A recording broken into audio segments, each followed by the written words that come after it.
other people have obviously made this comparison, but to me, it feels like right now feels like the period directly after 9/11, in terms of it being obvious to everybody that things are going to be different from now on.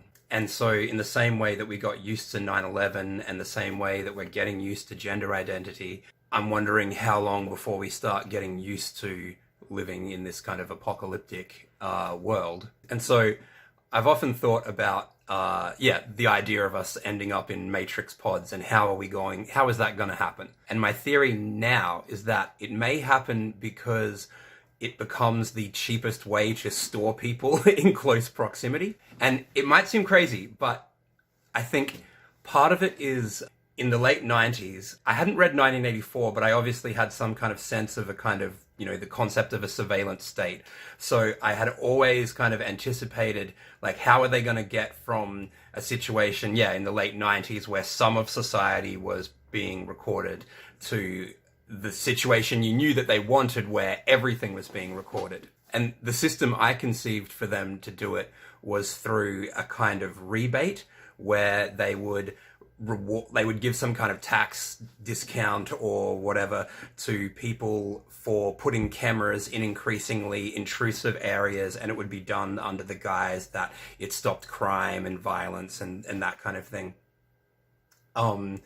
But obviously the far easier way is to get people to enjoy the thing if you want it to spread. And so it seemed like the way cameras spread was in a much more Brave New World kind of way, where the government controls you through manipulating your desires, rather than a 1984 kind of way where it's like sheer brutality and force to kind of crush the individual rather than remold it. And pods are fun. That's the scary thing. You've probably never been in a pod, so you wouldn't know.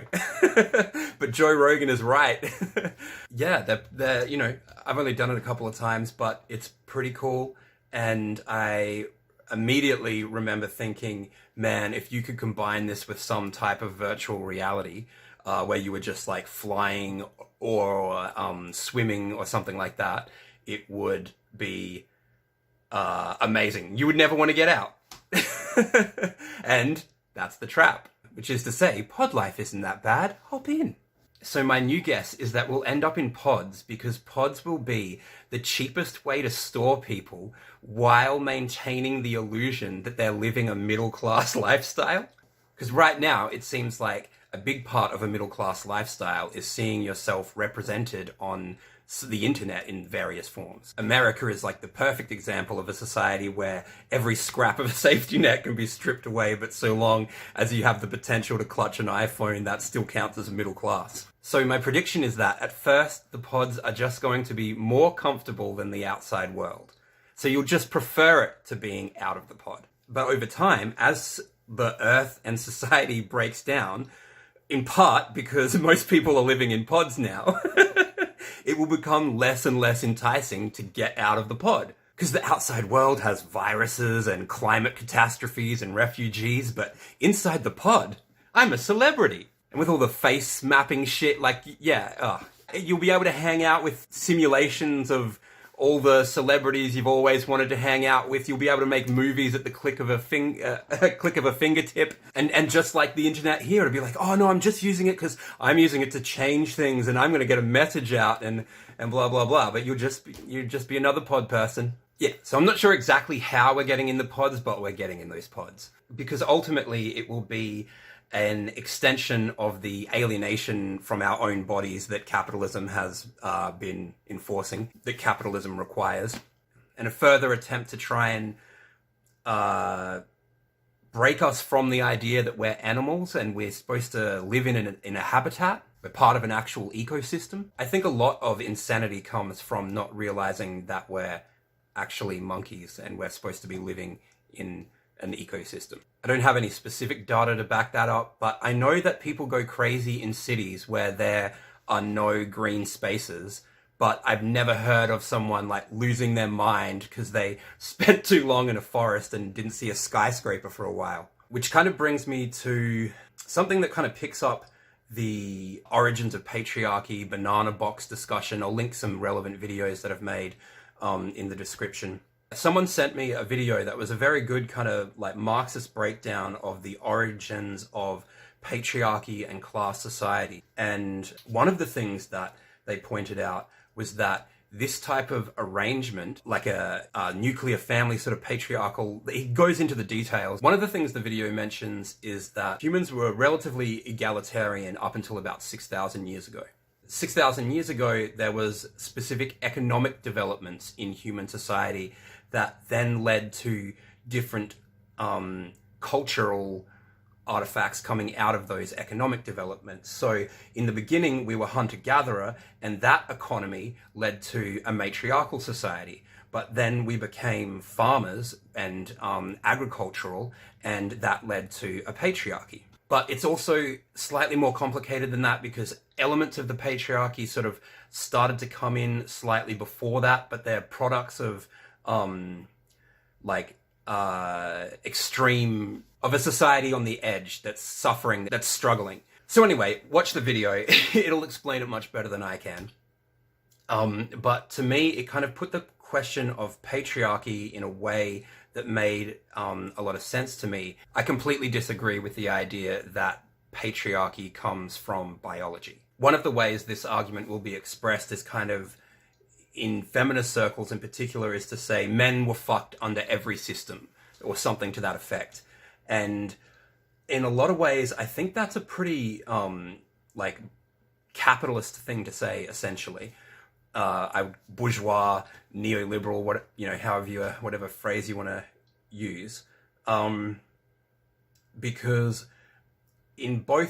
on both ends, like, I think sort of at the beginning of time, it erases a lot of hunter-gatherer societies where men did not behave at all in a way that like mirrors anything that you would see in our society. I'll have to look this up, but one story I remember reading was about a particular group of people, and they had anthropologists, obviously, who were researching this group, and they were essentially asking them about sexual violence. And it was like women anthropologists talking to the women in the society, and the women were just kind of confused by it. And the quote that they highlighted in the article was one of them saying, how could you hurt someone? How would it be possible to hurt someone with a penis? It kind of seemed absurd to go like, oh, men were fucked under every society. I think erases like stuff that happened there, but then also the other reason why it's like bourgeois is because I think it erases changes that were made as a result of communist struggle. Like, obviously communism, like, it didn't solve the class issue, and it didn't solve, as in once and for all. Definitely ameliorated it a lot. But yeah, I think to say like that communism didn't have or doesn't have a vastly different potential for the liberation of like both humanity as a whole and also like women specifically is just disingenuous.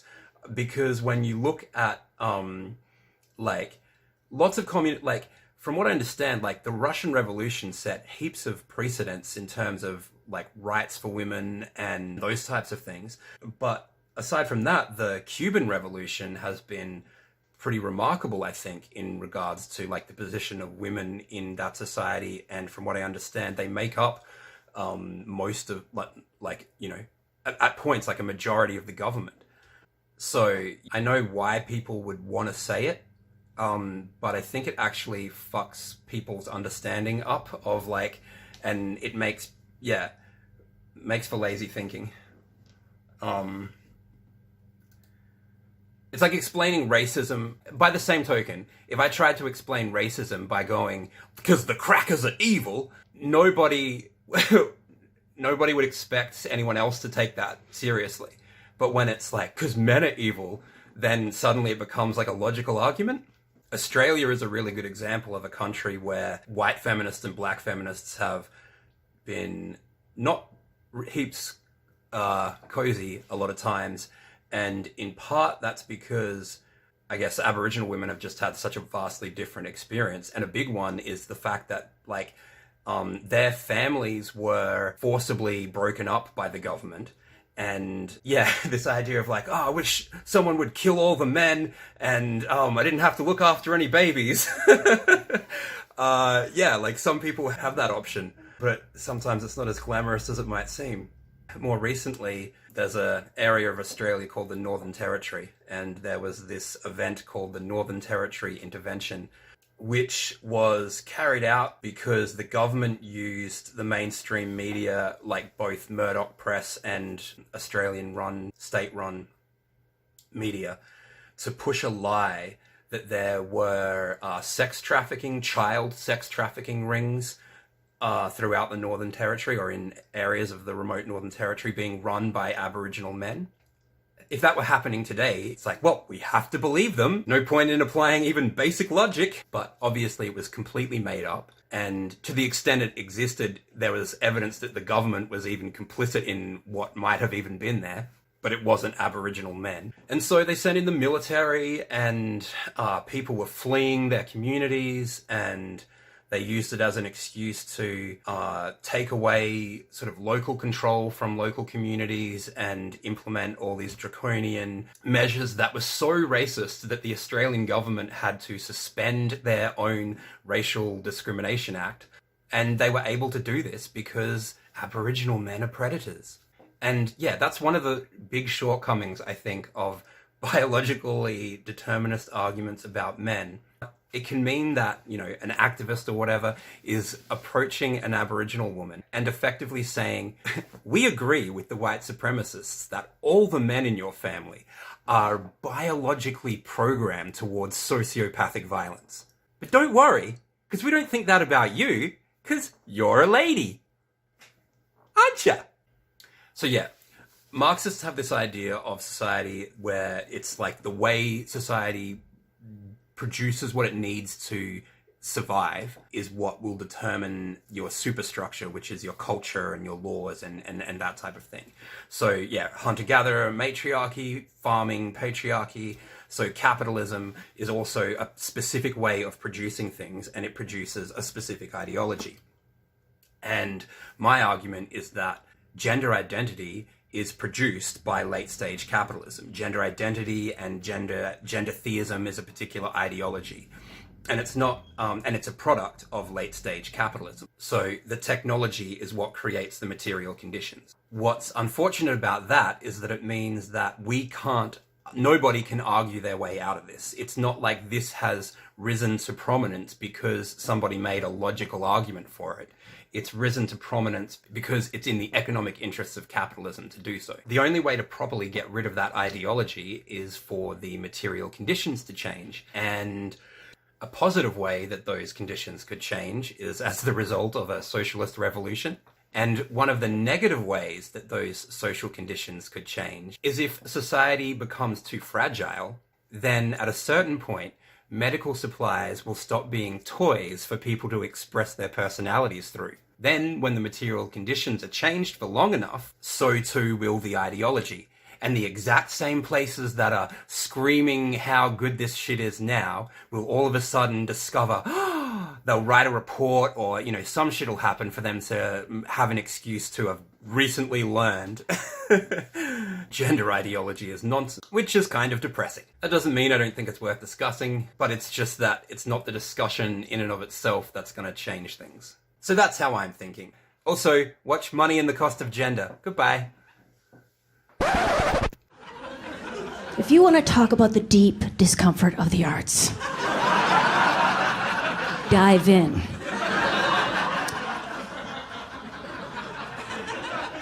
So,